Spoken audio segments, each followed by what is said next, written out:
আসসালামু আলাইকুম। বিনুসার দর্শকদের জন্য খুবই লোভনীয় আকর্ষণীয় একটি ডেজার্ট আইটেম পুডিংয়ের রেসিপি নিয়ে চলে আসলাম।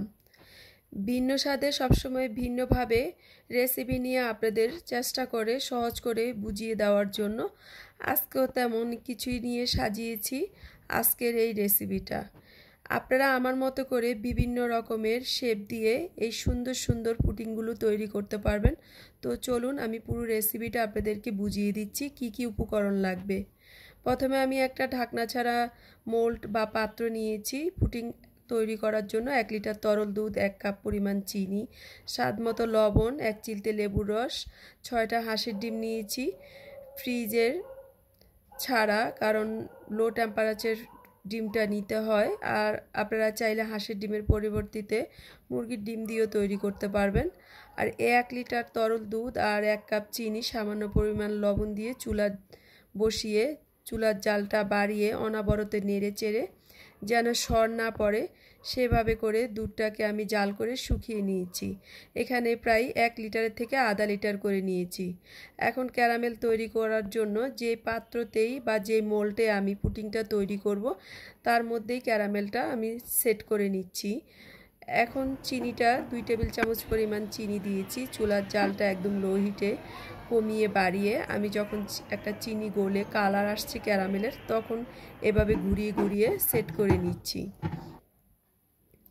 সেট করে নেওয়া হয়ে গেলে এক একজনের পাত্র বা মোল্ডের পাতলা অথবা ভারী হতে পারে, সেজন্য চুলার জালটা বাড়িয়ে কমিয়ে এভাবে একটা গোল্ডেন কালার যখন চলে আসবে তখন চুলাটা বন্ধ করে ঘুরিয়ে ঘুরিয়ে আপনারা ক্যারামেলটা সেট করে নিতে পারেন।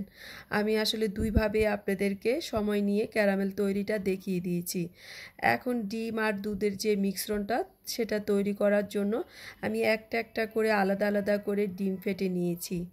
আলাদা করে ডিম ফেটে নেওয়ার কারণ হলো যদি কোনো একটা ডিম পচা বা নষ্ট বের হয় সেটাকে ফেলে দেওয়া যাবে। আপনারা চাইলে এই টিপসটা ফলো করতে পারেন। এখন আমি যে ডিমগুলো ভেঙে নেওয়া হয়ে গিয়েছে সেটাকে ভালো মতো ফেটে নিয়েছি। ফেটে নেওয়া হয়ে আসছে। আমি 1 চিলতে লেবুর রস দিয়েছি ডিমের সাথে।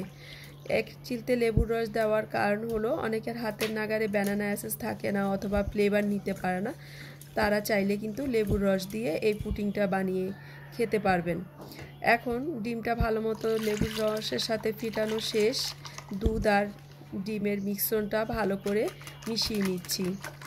মিশিয়ে নেওয়া হয়ে গেলে আমি যে পাত্রতে ক্যারামেল তৈরি করেছি সেই পাত্রতে এটাকে আমি ঢেলে নিব।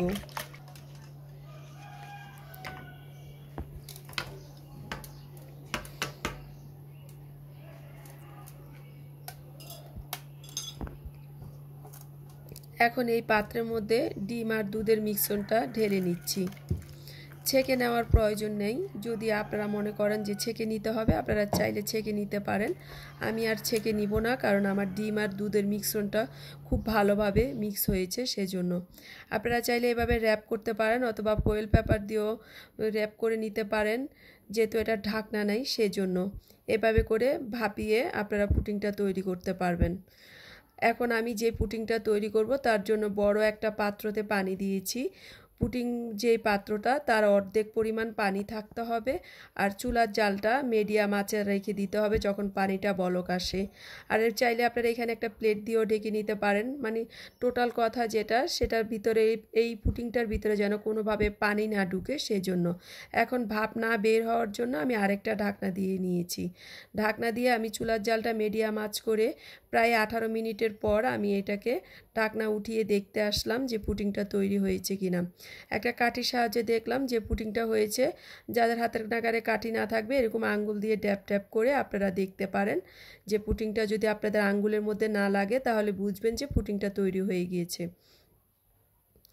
এখন আমি গরম গরম অবস্থায় আপনাদের এটাকে মোল্ড আউট করে দেখাবো। তার জন্য একটা নাইফের সাহায্যে চারপাশটা একটু ছাড়িয়ে নিচ্ছি। ছাড়িয়ে নেওয়ার কারণ হলো এতে করে যখন আপনি পুডিংটা ঢালবেন যে কোনো একটা ডিশে বা প্লেটে, তখন সুন্দর মতো এটা পড়ে যাবে। সেজন্য সবসময় একটু নাইফের সাহায্যে, আর আমার ঢালাটা আমার হাতটা দেখেই বুঝতে পারবেন যে আমি কিভাবে ঢেলে নিয়েছি। এক হাত উপরে এক হাত নিচে দিয়ে উল্টে করে নিয়েছি। পুডিংটা মাশাল্লাহ কত সুন্দর মতো সেট হয়েছে, দেখতেই পাচ্ছেন ধোয়া উঠতেছে। এর আগে কেউ আপনাদের এরকম গরম গরম মোল্ড আউট করে দেখিয়েছে কিনা আমাকে কমেন্টস করে জানাবেন।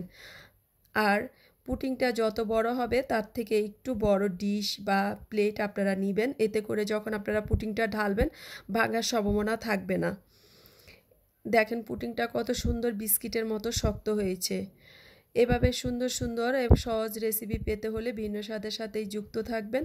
ভিন্ন স্বাদ পেজটাকে ফলো দিয়ে এবং ইউটিউব চ্যানেলটাকে সাবস্ক্রাইব করতে পারেন। আপনারা চাইলে ক্যারামেল ছাড়াও তৈরি করতে পারবেন। এই যে আমি কাপের মধ্যে তৈরি করেছি। ভালো থাকবেন, ভালো রাখবেন। আল্লাহ হাফেজ, আসসালামু আলাইকুম।